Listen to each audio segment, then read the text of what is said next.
It's now again. Okay, let's see where this goes. I'm an atheist. I was an evangelical Christian from the ages of 13 to 23, and then called myself an agnostic for a while. Still an agnostic, really. I don't know if there's a God. I don't think there is. That's why I'm an atheist. Anyway, I thought it would be fun to do a series of an atheist reads the Bible. So just me reading the Bible over the course of a year. We'll see if I get past one video, one day. We'll take it one day at a time and see. But I'm just going to read it and give commentary. It might be humorous commentary. It might be serious commentary. I'm not a Bible scholar. I wasn't trained to be a pastor at one point, but I didn't go to Bible college. I minored in religion at a secular university, that's all. So, there's your caveats. I don't know what I'm talking about, but just it might be interesting to hear what an atheist who used to be a Christian thinks of the Bible. So, I've already used up 1 minute and 24 seconds of my 10 minutes. Let's see if we can get through chapters 1 through 3 of Genesis, which is day 1. I'm doing, by the way, now I'm talking some more. I'm going to do, I'm using a plan to read it chronologically. So, like, somewhere in Genesis, we'll do Job, because that supposedly took place somewhere in the time of Genesis. So, anyway, here we go. Genesis 1 through 3. When God began to create the heavens and the earth was complete chaos, and darkness covered the face of the deep, while a wind from God swept over the face of the waters. Then God said, "Let there be light," and there was light. And God saw that the light was good, and God separated the light from the darkness. God called the light day, and the darkness he called night. And there was evening, and there was morning, the first day. And God said, by the way, I've always found it interesting that Jewish people divide the day. They go from evening to evening. The beginning of the day is in the evening. So the Sabbath starts on Friday night and starts at Friday sundown and goes till Saturday sundown. Interesting difference. Anyway, God said, "Let there be a dome in the midst of the waters, and let it separate the waters from the waters." So they knew the clouds were water, I guess. Anyway, so God made the dome and separated the waters that were under the dome from the waters that were above the dome. What dome? And it was so. God called the dome sky. Oh, I see, the sky is the dome. And there was evening, and there was morning, the second day. And God said, "Let the waters under the sky be gathered together into one place, and let the dry land appear." And it was so. God called the dry land earth, and the waters that were gathered together he called seas. And God saw that it was good. Then God said, "Let the earth put forth vegetation, plants yielding seed and fruit, trees of every kind on earth that bear fruit with the seed in it." And it was so. The earth brought forth vegetation, plants yielding seed of every kind, and trees of every kind bearing fruit with the seed in it. And God saw that it was good.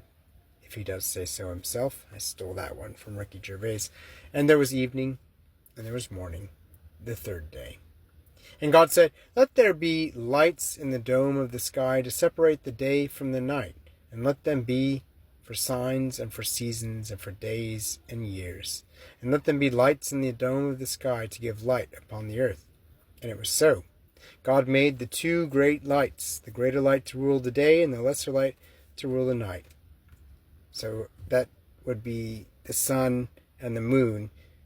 Did the writers of Genesis not realize that the moon is up just as often in the daytime as it is in the nighttime? And it's not a light, it's just reflecting the sun's light. Anyway, back to the verse. To rule the night and the stars. God set them in the dome of the sky to give light upon the earth, to rule over the day and over the night, and to separate the light from the darkness. And God saw that it was good, if he did say so himself. And there was evening, and there was morning, the fourth day.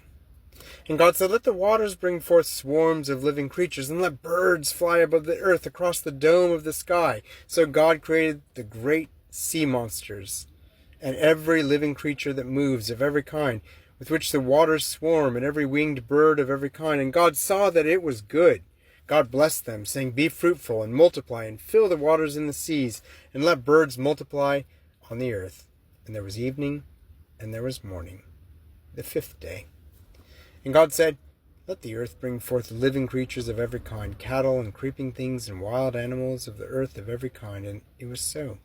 God made the wild animals of the earth of every kind, and the cattle of every kind, and everything that creeps upon the ground of every kind. And God saw that it was good.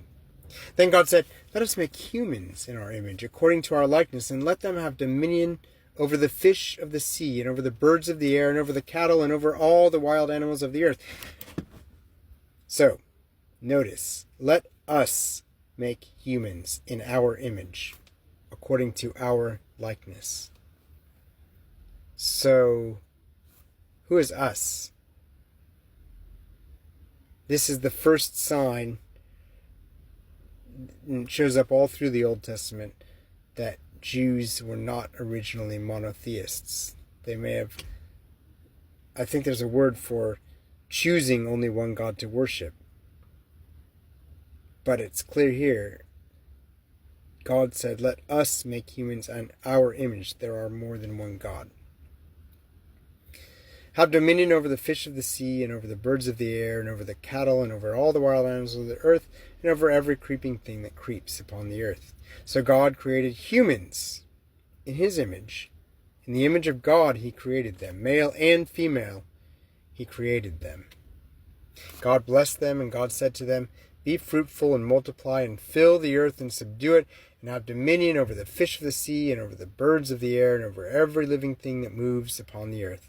God said, see, I have given you every plant yielding seed that is upon the face of the earth, and every tree with seed in its fruit. You shall have them for food.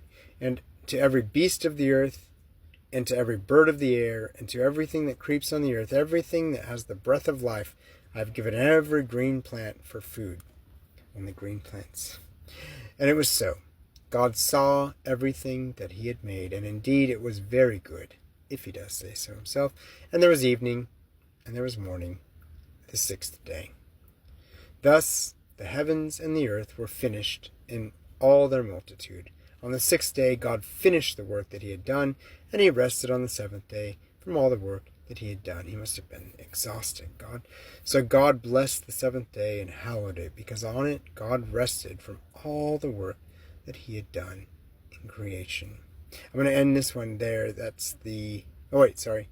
One more verse. These are the generations of the heavens and the earth when they were created. Okay, so that ends the first creation myth of the Bible. Next video will be the second creation myth.